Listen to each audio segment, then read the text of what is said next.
B. Project manager ಗುಣಲಕ್ಷಣಗಳನ್ನು ಪಟ್ಟಿ ಮಾಡಿ.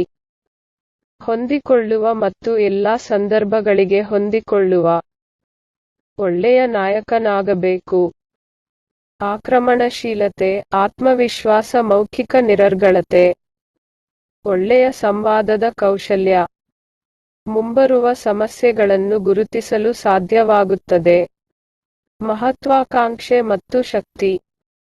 ಯೋಜಿಸಲು ಮತ್ತು ನಿಯಂತ್ರಿಸಲು ಸಾಧ್ಯವಾಗುತ್ತದೆ. ತಂಡಕ್ಕೆ ಸ್ವೀಕಾರಾರ್ಹವಾದ ನಿರ್ಧಾರಗಳನ್ನು ತೆಗೆದುಕೊಳ್ಳಲು ಸಿದ್ಧರಿದ್ದಾರೆ. ಸಮಯದ ಬಳಕೆಯಲ್ಲಿ ಸರಿಯಾದ ಸಮತೋಲನವನ್ನು ಕಾಯ್ದುಕೊಳ್ಳುವ ಸಾಮರ್ಥ್ಯ. ಸಿ. ವರ್ಧಿತ ರಿಯಾಲಿಟಿ ಮತ್ತು ವರ್ಚುವಲ್ ರಿಯಾಲಿಟಿ ನಡುವೆ ವ್ಯತ್ಯಾಸ. ಎಸ್ಎಲ್. Augmented reality. ಸಂ. 1, 2, 3, 4, 5. ಡಿಜಿಟಲ್ ಮತ್ತು ನೈಜ ಪ್ರಪಂಚದ ಸಂಯೋಜನೆ. ಬಳಕೆದಾರರ ಅನುಭವವು ಭಾಗಶಃ ಮುಳುಗಿದೆ. ಸ್ಮಾರ್ಟ್ಫೋನ್, ಟ್ಯಾಬ್ಲೆಟ್, ಸ್ಮಾರ್ಟ್ ಗ್ಲಾಸ್ಗಳಂತಹ ಕ್ಯಾಮೆರಾ ಸಕ್ರಿಯಗೊಳಿಸುವ ಸಾಧನಗಳ ಅಗತ್ಯವಿದೆ. ಡೆಸ್ಕ್ಟಾಪ್ ಮತ್ತು ಲ್ಯಾಪ್ಟಾಪ್ ಸೂಕ್ತವಲ್ಲ. ಸಾಮಾನ್ಯ ಆಪರೇಟಿಂಗ್ ಸಿಸ್ಟಂಗಳ ಇತ್ತೀಚಿನ ಆವೃತ್ತಿಯು ಸಾಕಷ್ಟು ಉತ್ತಮವಾಗಿದೆ. Android, iOS, Windows.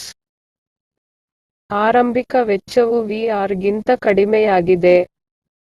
ಡಿಆರ್ ಮತ್ತು ವಿಆರ್ ನ ಅಪ್ಲಿಕೇಶನ್ ಅನ್ನು ಪಟ್ಟಿ ಮಾಡಿ. Virtual reality. 4, 5. ಸಂಪೂರ್ಣವಾಗಿ ಕೃತಕ ಡಿಜಿಟಲ್ ಪ್ರಪಂಚ. ಮುಳುಗುವಿಕೆಯ ಸಂಪೂರ್ಣ ಅರ್ಥ. ವಿಶೇಷ ಹಾರ್ಡ್ವೇರ್ ಉಪಕರಣದ ಅಗತ್ಯವಿದೆ. Microsoft HoloLens, HTC Vive, Oculus Rift, Google Daydream ಇತ್ಯಾದಿ. ವಿಶೇಷ ಸಾಫ್ಟ್ವೇರ್ ಅಗತ್ಯವಿದೆ. ಆರಂಭಿಕ ವೆಚ್ಚವು ಎಆರ್ ಗಿಂತ ಹೆಚ್ಚಾಗಿದೆ. ಆರ್ಕಿಟೆಕ್ಚರ್, ಸಿವಿಲ್ ಎಂಜಿನಿಯರಿಂಗ್, ನಿರ್ಮಾಣ ಮತ್ತು ರಿಯಲ್ ಎಸ್ಟೇಟ್.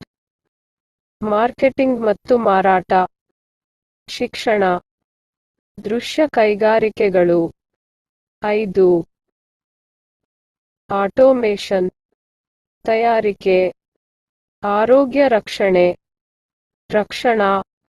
ಸೇವಾ ಬೆಂಬಲ. ವಿಭಾಗ 2.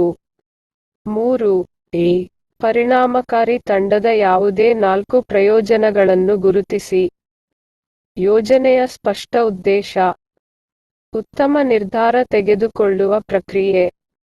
ಸ್ಪಷ್ಟವಾದ ಪಾತ್ರಗಳು, ಜವಾಬ್ದಾರಿಗಳು ಮತ್ತು ನಾಯಕತ್ವ. ನಾಯಕತ್ವದ ಪಾತ್ರಗಳನ್ನು ತಂಡದ ಮುಖ್ಯಸ್ಥರು ಹಂಚಿಕೊಳ್ಳುತ್ತಾರೆ. ನಂಬಿಕೆ, ಸಹಕಾರ, ಬೆಂಬಲ ಮತ್ತು ರಚನಾತ್ಮಕ ಸಂಘರ್ಷ ಅಥವಾ ಪ್ರತಿಕ್ರಿಯೆ. ಅತಿಕ್ರಮಿಸದೆ ಯೋಜನೆಯ ಸುಗಮ ಪ್ರಗತಿಯನ್ನು ಖಚಿತಪಡಿಸುತ್ತದೆ. ಕಾರ್ಯಕ್ಷಮತೆಯ ಫಲಿತಾಂಶಗಳಿಗಾಗಿ ವೈಯಕ್ತಿಕ ಮತ್ತು ಪರಸ್ಪರ ಹೊಣೆಗಾರಿಕೆ.